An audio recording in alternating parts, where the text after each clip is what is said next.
21 years, I think. I was here from the beginning. Well, we were pretty new to the church, and we wanted a ministry, my daughter and I, and God just led us to Mercy Heart. I had no really forethought of it. I just thought that's where we needed to serve. So that's how it started out.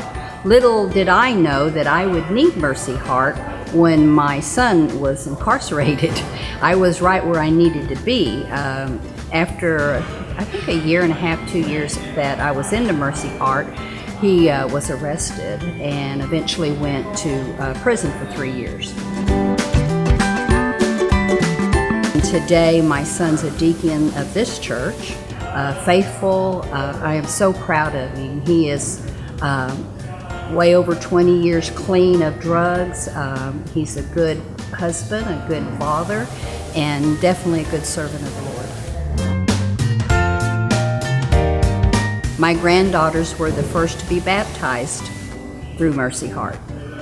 My son and my daughter-in-law were the first to be married through Mercy Heart. We just have so many tales.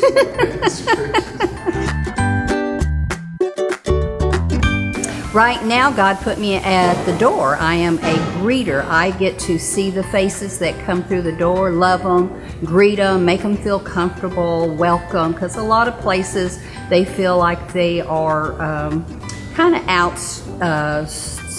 I don't know, just don't feel, they feel not like they're good enough to go to regular churches. And here we have, like myself, I know what it feels like. You have embarrassment, and you can come in and we love you regardless of what the situation is. Most of the time we don't know why anybody's here. We just love them anyway. And so that is my thing, is to make them feel welcome and loved and want so that they want to come back. And I'm just loving what I'm doing. I am so blessed. I get more back than I give.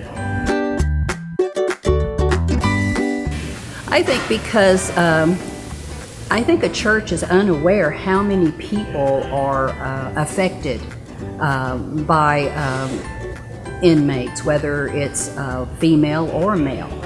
So many people are touched, whether it's a son, a daughter, it could be a mother, a father, it could be cousins or nieces. I had a nephew that just was released 2 weeks ago. We just don't know how many people it affects.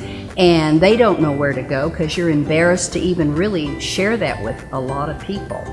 And I have found, watching the young mothers here that really need that support, because their main supporter is behind the bars being taken care of.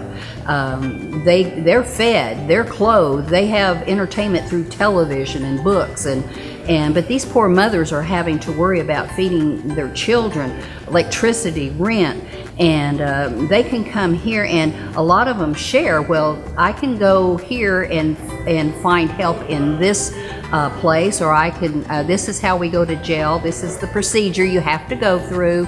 And because the first times going through the system is just really scary. And so I think all churches will have that need.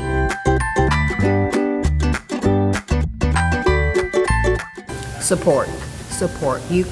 And I think that with going through it with, I know our division here, we are so fortunate to have such caring counselors here that minister to the ladies, because they're going through guilt, they're going through shame, they're going through, I don't know what to do.